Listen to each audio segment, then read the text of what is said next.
Very well, said the wolf, and he dashed away at full speed, followed by the others. It was a lucky thing that the Scarecrow and the Tin Man were wide awake and heard the wolves coming. "This is my fight," said the Tin Man. "So get behind me, and I will meet them as they come." He seized his axe, which he had made very sharp, and as the leader of the wolves came on, the Tin Man swung his arm and chopped the wolf's head off from its body so that it immediately died. As soon as he could raise his axe, another wolf came up, and he also fell by the sharp edge of the Tin Man's weapon. There were 40 wolves, and 40 times a wolf was killed, so that at last they all lay dead in a heap before the woodman. Then he put down his axe and sat beside the Scarecrow, who said, "It was a good fight, friend." They waited until Dorothy awoke the next morning. The little girl was quite upset when she saw the great pile of shaggy wolves, but the Tin Man told her all that had happened, and Dorothy thanked him for saving them. Then, like nothing had happened, she sat down to have breakfast. Breakfast is the most important meal of the day, after all. When she was done, they resumed their journey. Now, this same morning, the Wicked Witch came to the door of her castle and looked out with her one eye that could see things very far away. She saw all her wolves lying dead, and the strangers still alive and well, traveling through her country. This made her angrier than before, and she blew her silver whistle twice.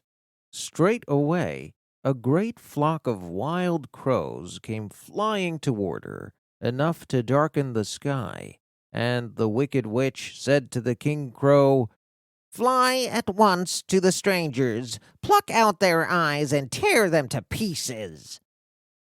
The wild crows flew in one great flock toward Dorothy and her companions. When the little girl saw them coming, she was afraid. But the Scarecrow said, "This is my battle, so lie down beside me, and you will not be harmed." So they all lay upon the ground, except the Scarecrow, and he stood up and stretched out his arms. And when the crows saw him, they were frightened, as these birds always are by scarecrows. They did not dare to come any nearer, but the King Crow said, "Caw! It is only a stuffed man! Caw! I will pluck his eyes out." What the King Crow did not know was that the Scarecrow did not have real eyes.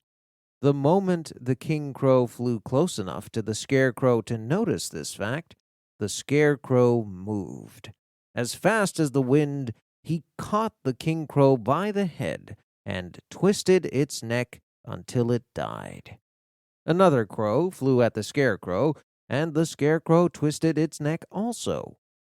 There were 40 crows, and 40 times the Scarecrow twisted a neck, until at last all the crows lay dead at his feet. Then he called to his companions to rise, and again they resumed their journey. When the Wicked Witch looked out again and saw all her crows lying in a heap, she flew into a terrible rage. 3 times she blew upon her silver whistle. Forthwith there was heard a great buzzing in the air. Bzzz, and a swarm of black bees came flying toward her. "Go to the strangers and sting them to death," commanded the witch. The bees turned and flew rapidly until they came to where Dorothy and her friends were walking. But the Tin Man had seen them coming, and the Scarecrow had decided what to do.